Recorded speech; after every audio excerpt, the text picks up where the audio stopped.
Olá pessoal, seja bem-vindo a mais um podcast. Eu tenho o prazer de trazer aqui uma pessoa que vai agregar várias informações para você, a Joyce. Eu gostaria, Joyce, que você se apresentasse, falasse um pouquinho da sua experiência profissional, fazendo favor.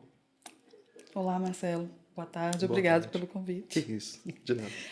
Bom, meu nome é Joyce, sou formada em inteligência emocional, comportamental e finalizando analista corporal.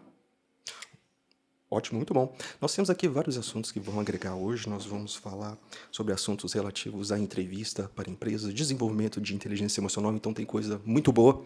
Acompanhe o podcast até o final. Então, primeiro, eu gostaria de perguntar o seguinte, Joyce: como você definiria inteligência emocional? Parece que a palavra inteligência e emoções, na mesma expressão, fica tão contraditório. Como que é isso? Então, vamos lá. O que seria para você uma inteligência emocional? Eu vou te voltar à pergunta. Para mim, inteligência emocional, por exemplo, talvez eu possa ser uma pessoa irritada ou nervosa. Por exemplo, talvez para mim é difícil me controlar ou eu não consigo me controlar. E aí cabe a inteligência emocional entrar, certo? Não é controlar os seus sentimentos, mas é você saber como você vai lidar com aquilo que você está recebendo. A gente podia pegar essa questão do controlar, porque as pessoas usam muito essa palavra, né? Como se a gente pudesse, às vezes, tirar um sentimento dentro da gente, ou simplesmente não sofrer, não ter ansiedade, não ter uma tristeza, ou não ter uma depressão. Então, não existe isso de controlar, não é? Não. Você consegue administrar, você olha para aquilo que você está recebendo, você entende, mas você também pode olhar e falar, cara, não, eu posso fazer uma outra coisa de uma outra forma. É por isso que a gente chama de inteligência emocional, é saber como administrar os seus sentimentos, como trazer aquilo de uma outra forma, de um outro olhar. Você estourou comigo, mas vamos lá. Marcelo, você está estourando comigo por quê? O que eu te causei? Às vezes os motivos podem ser mais óbvios, como uma briga, alguma coisa do momento, às vezes não são. Então, os motivos das emoções, eles são óbvios às vezes? Dá para você explicar, verbalizar? É fácil, é difícil fazer isso? Homem tem mais facilidade, mulher tem mais, ou uma mulher tem mais facilidade? Como que é isso? A mulher ela consegue muito mais trazer o que ela está sentindo, de como que ela está sentindo e como ela está se vendo.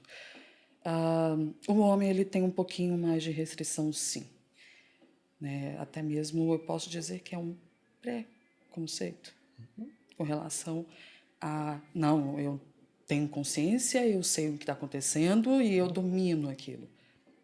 Mas, na verdade, não. Por que você está estourando? Então, por que você está questionando? Por que você está brigando? Tentando fazer um foco mais definido, puxando esses conceitos de inteligência emocional mais voltado para o trabalho, para o ambiente corporativo, para os papéis que a gente precisa desempenhar. A gente está falando que às vezes a mulher tem mais facilidade, o homem tem mais dificuldade. Isso dentro do ambiente de trabalho, na comunicação, na convivência profissional. Seria mais fácil conviver com as mulheres, colegas mulheres? Seria mais fácil conviver com colegas homens? Quais são as peculiaridades de cada um? Posso te dar um exemplo? Pô, claro. Eu trabalhei com mais de 20 mulheres há muitos anos atrás. E não é uma coisa muito fácil. Mas também trabalhar com homens não é uma coisa muito fácil, porque existe a competitividade, né? O homem ele tem que estar sempre aqui, a mulher tem que estar sempre abaixo. E existe essa rivalidade ainda entre o homem e a mulher. Eu não vou falar rivalidade porque acaba soando estranho, mas realmente a competitividade. Então a gente está falando das características profissionais do perfil de um grupo de mulheres, do grupo de homens, ou seja, tem os prós e os contras, não é questão de ser mais fácil. Mas vamos pegar ali, desde o início, assim, numa entrevista, né? A gente começa a colocar esses conceitos num processo de avaliação de um candidato. É importante avaliar a inteligência emocional de um candidato durante uma entrevista, por exemplo? Então vamos lá. Eu vou te dar outro exemplo, posso? Claro, com certeza. Eu já fiz algumas entrevistas e dentro dessas entrevistas eu usei a ferramenta da inteligência comportamental, perguntas, para trazer a pessoa, entender o que a pessoa está sentindo e o que ela está passando. Porque dentro da resposta das pessoas, eu consigo trazer inteligência emocional. Não sei se é uma impressão minha das entrevistas que eu fiz. Às vezes eles perguntam coisas muito práticas. Sei lá, se você sabe, por exemplo, operar um Excel, se você sabe fazer um relatório, coisas do tipo, fazer uma apresentação no PowerPoint, essas questões muito técnicas. Pelo menos de cabeça, assim, raramente eu me lembro de me perguntarem sobre esse tipo de coisa. Isso é ruim? Isso é bom? É o normal? Eu acredito que eles ainda não entraram com uma outra ferramenta para que trouxesse isso. Eu sei que existe no RH psicólogos, né, especialistas em entrevista, mas ainda eu acredito que está falho. Eles estão preocupados muito mais, não sei se posso dizer, né? Eles estão preocupados muito mais em saber se a pessoa sabe fazer aquilo, está apto para fazer aquilo, mas ainda com o olhar humano ainda está falho. Ele não procura saber as dores, né? Eu acho que seria muito válido saber, vamos supor, eu estou contratando você para uma vaga de vendas, para um vendedor. Você está ali porque você realmente precisa, certo? Certo. Dentro do questionário, dentro do formulário que eu te passei, eu identifico o que você está passando, entro com as perguntas da inteligência emocional para você, para poder identificar o que está acontecendo e o porquê. Porque o vendedor ele precisa vender. E se ele não tiver uma desenvoltura, não estiver rendendo, não bater a meta, vale trazer isso, vale buscar isso. Por que, que o vendedor não está rendendo? Mas o que você colocou no começo ali, que é muito falho, porque eles não usam essa abordagem, esse tipo de ferramenta. Qual que seria uma vantagem de um RH ou de uma empresa que está fazendo um processo seletivo, por exemplo, se ele tivesse uma pessoa com seu perfil prestando esse serviço de fazer essa entrevista com essa pegada de, além das competências técnicas, avaliar a inteligência emocional? Tá. Além da formação, né, de inteligência emocional, comportamental, eu estou também terminando, concluindo. Só está faltando o certificado agora tirar de análise corporal. E o que isso vai me trazer de benefício, ou benefício para outra empresa? Você vai conhecer o seu candidato.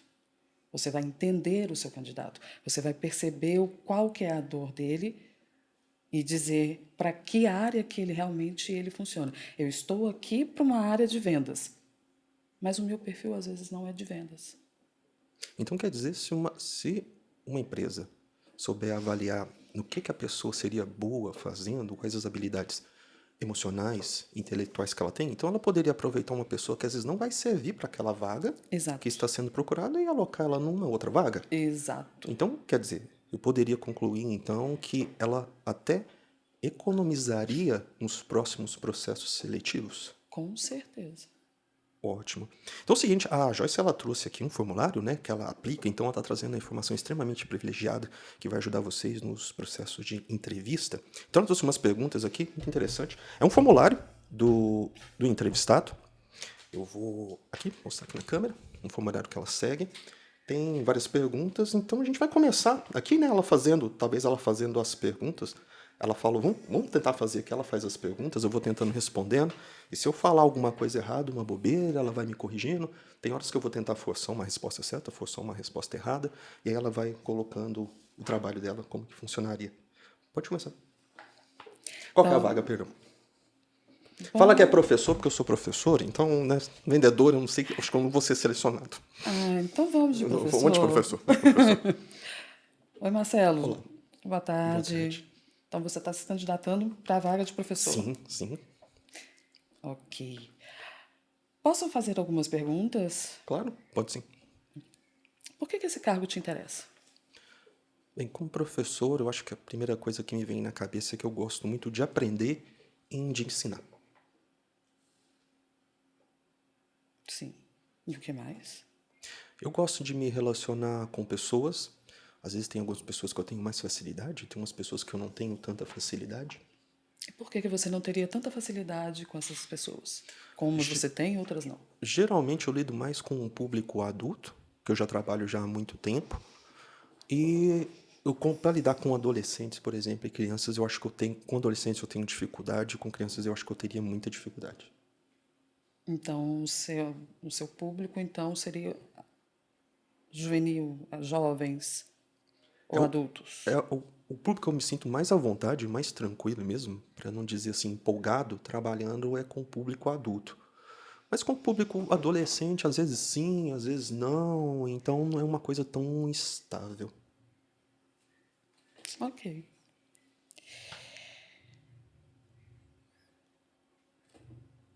Como este cargo vai ajudá-la a alcançar o que você quer? Bem, como eu gosto muito de aprender e também gosto muito de ensinar, a profissão ser um professor e lidar com pessoas é uma dinâmica que faz essa troca ser extremamente natural. Então eu recebo e dou aquilo que eu gosto de receber e aquilo que eu gosto de dar. Realmente algo assim que me deixa assim muito feliz, muito empolgado fazendo. Quem é responsável pelos seus resultados? Aí eu vou tentar começar a forçar umas respostas erradas, né, gente? Porque eu sou professor há muitos anos, então vai ficar sem graça a coisa, né? Eu acho que os alunos e os professores são igualmente responsáveis. Os alunos seriam responsáveis? Eu acho que eles têm, né? Que fala, né? Educação vem de casa. Eles teriam que ajudar ali e fazer a parte deles, né? Tipo, é 50%, 50%. Tá, nós estamos falando de um relacionamento entre professor, entre profissional e os seus discípulos, vamos colocar assim. Como que eles vão fazer com que você tenha resultado? Se primeiro tem que ser você. Então é interessante a gente gerar aqui, né? Como se fosse um ponto falho, né? Realmente. Porque a gente acha que trabalhar é simplesmente a gente fazer o nosso. Né? E a coisa é um sistema, né? É a gente ajudar as pessoas a fazer bem as nossas tarefas e ajudar bem as pessoas. Então, quando um candidato ele apresenta esse comportamento mais egoísta, vamos dizer assim, mais egocêntrico, ele é bom para uma determinada função, ele não é bom para uma determinada função. Como que eu vou lidar com essa questão?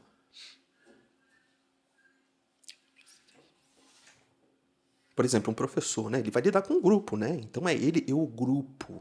Não é uma coisa eles têm que me servir, né? Então, assim, eu que sou o líder, né? E aí eu comecei a apresentar uma postura mais, tipo, eu não sou o líder, eles também têm que se liderarem. Então, assim, fica uma coisa um pouco meio cinza, não fica, não? Totalmente. É como se você estivesse tirando a sua responsabilidade, aquilo que você está propondo, se propondo a fazer, e terceirizando isso. Os alunos, eles não são responsáveis. Você faz o seu trabalho e em cima do resultado deles é que você é reconhecido. Mas é interessante, né? Porque às vezes uma entrevista de emprego, parece que ela induz a gente um pouco ao erro, né? Porque ela fala as atividades que você tem que fazer, mas em momento nenhum ela te dá um norte como que você deve fazê-las e qual é a estratégia em cima disso. Às vezes o candidato responder que ele quer fazer bem o trabalho dele, né? Se só uma resposta ruim. Mas às vezes o processo de entrevista não induz a pessoa ao erro, ou o candidato, às vezes, o candidato é que precisa ter mais malícia, o entrevistador que precisa colocar melhor a situação. Como que é essa dinâmica? Aí é que erra, né? Porque, igual eu falei no início, às vezes o RH, eles não estão tão preparados assim. Eu já passei por várias entrevistas, inúmeras. E o fato de trazer quem eu sou, o que eu estou propondo a oferecer para a empresa e para a vaga, não era qualificado. Então, o que eu entendi é: não adianta eu saber, não adianta eu ser a pessoa certa para a vaga, se a empresa ela não enxergar isso, ela não enxerga isso. Ah, não, obrigado, eu te aguardo.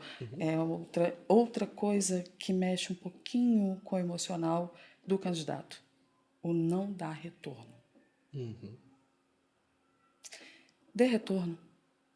Nem que seja pelo WhatsApp, ou SMS, ou e-mail, mas dê retorno. Você não sabe o que a pessoa está passando. Você não sabe o que ela está sentindo. Então, ela está ansiosa. E, de repente, pode desencadear uma coisa muito maior por conta só desse pequeno detalhe. Eu acredito que se os empresários, as empresas, os responsáveis pelo RH tivessem esse olhar mais humano, né, dando a importância para aquela pessoa que tirou o dinheiro de onde não tinha para poder ir lá e fazer a entrevista. Eu acho que não aconteceria tantas coisas como está acontecendo agora. Então, Só te falar uma claro. coisa, tem um estudo Sim. dizendo que em 2030, até 2030, a doença que vai ultrapassar até o câncer é a depressão.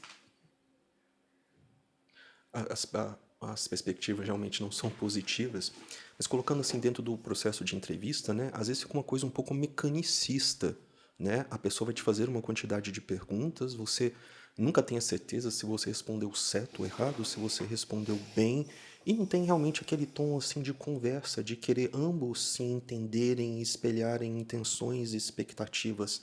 Talvez o funcionário, o entrevistado, ele tenha a expectativa de ele inventar uma melhor resposta, e às vezes o entrevistador às vezes está com um pouco de pressa, né? Porque tem outras funções ou várias pessoas para entrevistar. Então, assim, pelo menos dentro dos conceitos que você me colocou de querer entender a pessoa e como é feito de maneira mecanicista e de maneira rápida, então assim, pelo menos, né? Assim, aqueles processos seletivos que a gente passa, assim, é falho, né? O mecanismo de seleção, porque realmente gera muito equívocos. Às vezes eu estou dispensando uma pessoa por causa de uma resposta aparentemente ruim que ela teve, e às vezes não era aquilo, às vezes é o jeito que eu poderia ter conversado com a pessoa, igual aquela resposta que eu falei do professor, né? Talvez foi o jeito que ele, às vezes é um professor super humano, super equipe, e às vezes é o jeito que ele se expressou ali, que ele falou uma bobagem, né? Isso pode acontecer no momento de ansiedade de uma entrevista, Sim, né? muito. Você pode fazer mais uma pergunta? Quer? Claro.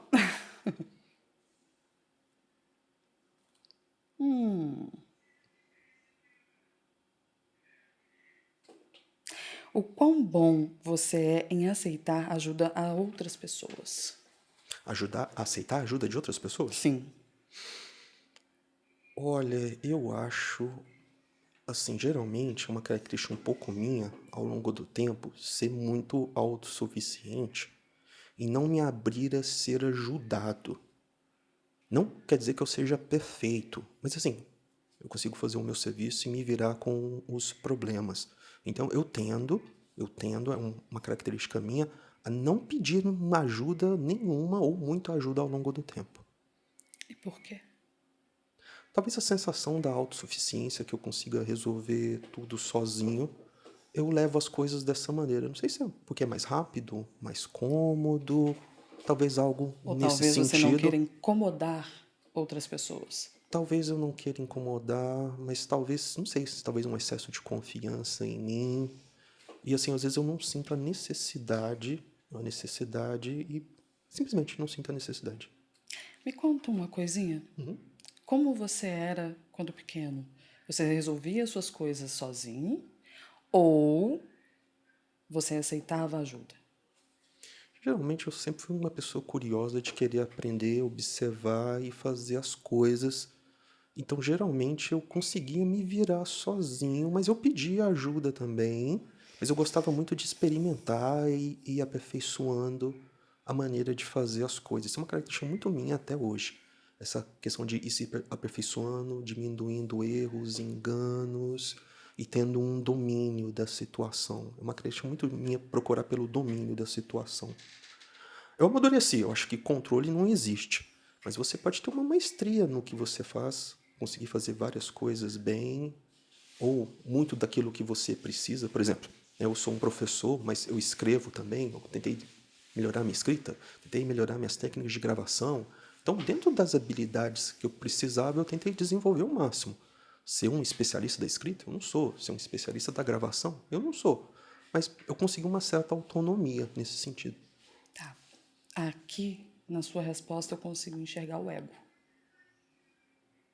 Que muitas pessoas passam por isso e não sabem, ah, não, eu dou conta. Eu faço, eu sei que eu consigo fazer sozinho. Mas nós não nascemos para viver sozinhos, certo? Certo. É isso. Você precisa de estar com uma pessoa para poder te ajudar. Sim, você tem as suas coisas. Por exemplo, ninguém vai malhar para você. Ninguém vai levantar Claro. peso. Mas, o meu serviço de casa, por exemplo, vamos colocar um básico. Você divide funções. Você consegue dar, você sabe que você consegue dar conta da sua casa, limpar a sua casa sozinho, mas tem aquela pessoa. Não é que você está atribuindo funções, não, você está partilhando. É a mesma coisa no trabalho. Você entra num lugar, e às vezes você não sabe como é que funciona aquele setor. Aí tem aquela pessoa que vai te treinar. Mas já aconteceu comigo, de eu estar no setor e me largarem lá e eu aprendendo sozinha. É que eu acho engraçado disso, eu lembrei da coisa do feedback, né? Que depois de uns 6 meses ou um ano, a empresa vai analisar os seus números, algumas coisas, e vai te falar sobre o que você está indo bem, o que você está indo mal. Então, não seria estratégico, por exemplo, né, eu entrevistar um candidato e perceber que ele tem ali uma questão do ego, e já passar para ele uma abordagem que ele poderia, né, ser um colega melhor, compartilhar mais, e não esperar 6 meses, um ano. Isso se ele já não der problema ali nos 3 primeiros meses e não foi efetivado. Né? Não é um tiro no escuro que às vezes a empresa acha que vai acertar lá na frente. Sim. E eu vou te falar, a empresa fica doente dessa forma. Ela não trazendo isso para o candidato, ela não trazendo isso para os funcionários, a empresa ela adoece. Ela não funciona redondo. Eu falo porque eu já tive uma empresa, né? Em 2012, mas só era só eu e mais uma pessoa. E ficou doente. Acabou desfazendo, a gente finalizou a sociedade, não deu certo. Porque a gente não entendia como um funcionava, o que estava acontecendo com o outro, o que poderia melhorar no outro, o que poderia melhorar com o atendimento. Então, fazendo um paralelo nessa coisa da doença, do adoecer, então é como se fosse o processo de entrevista, ali não tem uma coisa profilática, preventiva. A gente espera adoecer para na hora que está acamado ou na UTI fazer alguma coisa. Sim. Então, assim, é contrassensual, na verdade, né? Então, pelo menos aqui, eu acho, galera, o que a gente pode concluir é que, como candidato, né, a gente tem que entender o nosso perfil, seja ele intelectual, emocional, no caso que a gente está discutindo de hoje, e saber como trabalhar as nossas questões, né? Assim, Joyce, a pessoa que tem um interesse, o candidato que quer sair melhor numa entrevista, assim, é interessante, ele poderia contratar o seu serviço, isso ajudaria ele, o que você acha? Muito, muito. Porque não é somente a técnica, né, de inteligência emocional e comportamental. Tem também a questão de análise corporal. Eu acho que eu falei lá na frente, lá atrás, né?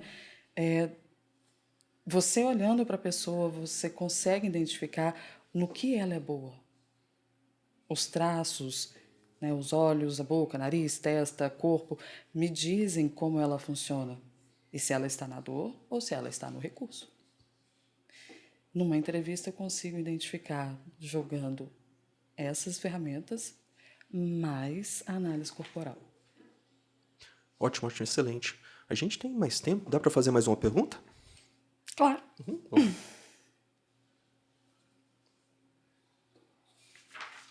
Pode escolher aquela que você fala assim, não, essa aqui o pessoal escorrega aqui, essa aqui é maldosa.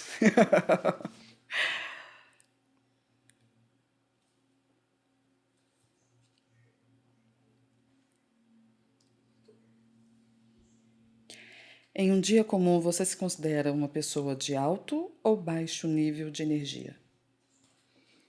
É que de uns tempos pra cá, como eu tô me dedicando mais à atividade física, alimentação, esse tipo de coisa, a minha energia tá mais alta e estável. Mas eu realmente não era assim. Foi recentemente que eu passei por nutricionista, depois dos meus 40 anos que eu entendi o que é comer. Então é aí que eu percebi que a energia ela tem níveis e que você não pode ficar desesperado de fome, tá tudo errado, você fica chato. Então, assim, chegava meio-dia, eu ficava super irritado e tinha que comer, mas não comia adequadamente. E depois, ali no meio da tarde, a energia baixava muito rápido, dava um desespero, uma ansiedade para comer. E eu comia demais e depois ficava lento. Então, assim, era uma coisa, era terrível, pra falar a verdade. É um processo, né? Você tem que passar pelo processo, então você tem que entender como você está funcionando e se o que está fazendo para você é interessante, é legal ou não. Então, é respeitar o processo. E você respeitou, e você entendeu, e você agora está saudavelmente saudável, um adulto saudável. Não, né, depois de 1000 anos, né, de idade, a gente É, tem que aprender, mas né? Aham. acontece.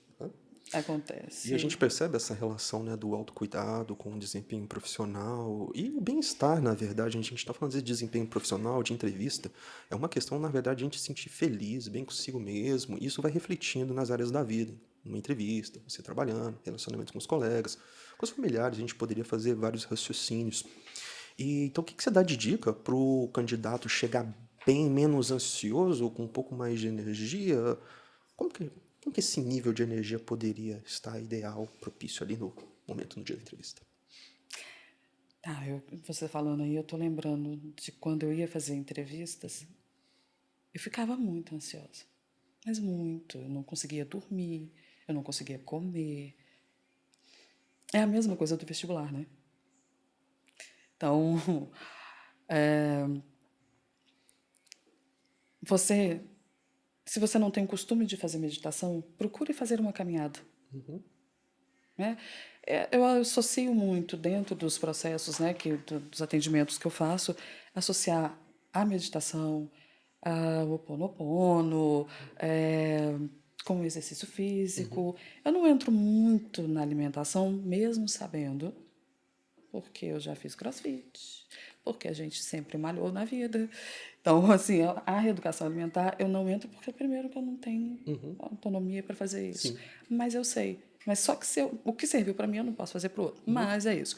Manter uma alimentação equilibrada, menos consumo de açúcar, menos consumo de carboidrato, uma refeição um pouco mais leve à noite e descansa cedo. Toma um banho e vai para a cama cedo para estar preparado. Porque a gente sabe que passar por uma entrevista é um processo tenso.